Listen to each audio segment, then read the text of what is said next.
What's up, guys? Back again for another one. Today I'm going to talk a little bit about the false dichotomy of the idea of right and wrong.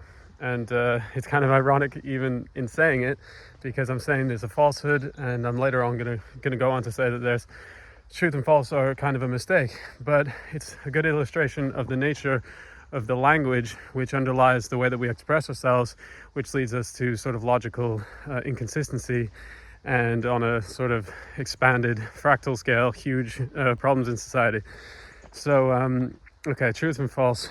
So we talked a lot about the difference between concept and reality, quantity and the quality, the underlying qualitative experience that we're actually living through in time, and then the abstract conceptualization of that, creation and simplification of that in order to discuss things, right? And in that creates this idea that we have, right, in language of true and false, right and wrong. And there's two aspects that are worth talking about in there, which is, right and wrong in terms of the moral aspect of it, true and false in terms of the, the literal, contextual and factual aspect of it. And they're intertwined, which is interesting. I mean, but just based on how we're trained, right? This is training that we've all undergone. And just simply in school, you're punished for not getting the correct answer based on the context that's created within that language game, and you're rewarded for getting the right answer, right? So what I just want to sort of elaborate here is the nature of why that's basically totally wrong and wrong. And why that will, how to basically improve your own quality of life by understanding how to manage the complex causality, basically. Because right now we're in a paradigm shift, right? We are currently in the process of shifting our understanding of causality from simple linear causality, you could call it 1A to B causality, to complex causality, or emergent causality, where we understand the nature of things as much more complex, not complicated but complex, where there are many factors at play, and they're all affected differently based on events. So just want to say, in terms of right and wrong, there is no such thing as right and wrong. There are events and there are effects of those events, right? In the sort of abstract realm of language, where we can draw fine distinctions between things, we determine certain simple units that we then manipulate, and we can get this idea of one cause and one effect, right? But if you are observing the underlying realm of qualities, right, the real underlying reality of things, then you'll see that each event as a cause, or each event has effects, and those effects are very, very complex. So just in the realm of morality, right? It's not to say there's no morality, because the fact is there are events, there are things that people do that have causes that lead to outcomes which we would call immoral, right? But what is that even? If we take away the idea of right and wrong, we take what are we actually even looking at? If you go down to the base level of experience, right? As a being, we are a living being, and we are part of a living system, and if something that we would call immoral, like some form of violence happens, then there are effects, and those effects are qualitative in the realm of what we would call emotion, which again, a lot of what our sort of mistaken thinking at this point, mechanistic thinking, is doing is diminishing the reality of the affective, qualitative experience of life, living things which have emotion. Like if you take a baby away from his mother, in any species, not any species, but for the most part, yes, it causes the same sort of effects, which we would cause, and again, it's funny because even when I say it out loud, the emotional words, we sort of like denigrate it like it's not fact, but it is a nature of reality, right?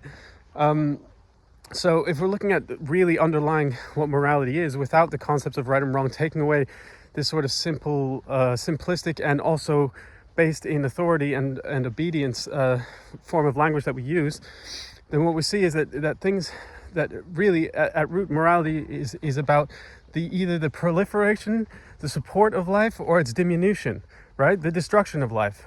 Those things that aim to control and limit life's proliferation and the force of life that's basically driving everything as far as we can see, and things that aim to proliferate and nurture that life, right? So I mean, even just as, and again, this is a really interesting example of complex causality and really, because what we're talking about, when you get down to the deepest level of experience, what we're looking at is intent. If you really observe your conscious experience, you go to the deepest point, the core kernel of what is inside this conscious being, at least in this form, is intent, which means it's linguistic. It's almost feelingless. It's like a force of. It's the force of pushing of the will of energy. That's like the root level. So that was just a sideline. But if I'm looking at morality, right? Think about this example. Okay. From the example of the two complementary forces, diminution of life versus nurturing of life, right? In farming is an insane example, because look, you have this thing where people are gardening, right? And they're doing their farms, they're doing their gardens, and weeds growing. So they want to grow one plant over another. So what do? There's all these different ways that people have figured out how to get rid of the weeds, because this is one way of seeing life, one way of approaching life. So glyphosate, this chemical that's in all of our bodies now and destroying the world, was an invention with the intent of destroying life. And look at what it's doing now. It's like all over the world, totally destroying everybody. Now, on the other hand, you can see anyone who actually does gardening or anything like that, like biodynamic farming, you don't pull the weeds, or no-till gardening. You don't pull the weeds. In fact, you just plant things that are more beneficial to your outcomes, and you end up with on the one hand, you get soil that's completely diminished, right? We have this problem of there's no nutrients left in the soil.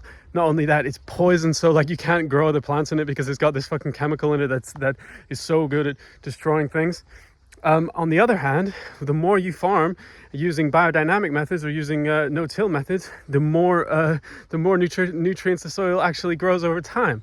But if you look at it's not an abstract example. It's very, very real, because if you look at really what's happening there, that's the effect of intent, right?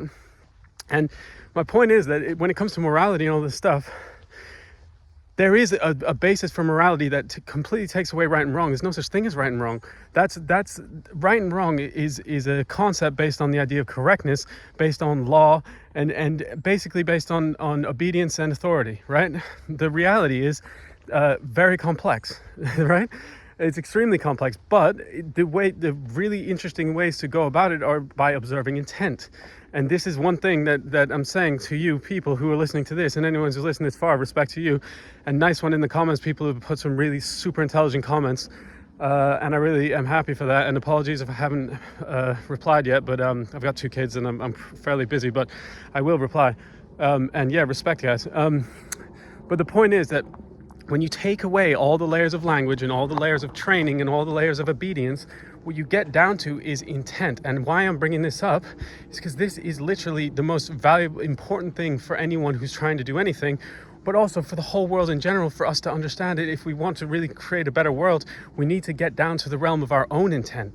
But once you're in that space, you can see other people's intent. And it doesn't matter that this is the transcendence of language, the understanding of the quality of life, because intent is one of the most powerful qualities that you experience, especially, well, in life, because we are part of a living thing. Life is within pretty much everything that we see.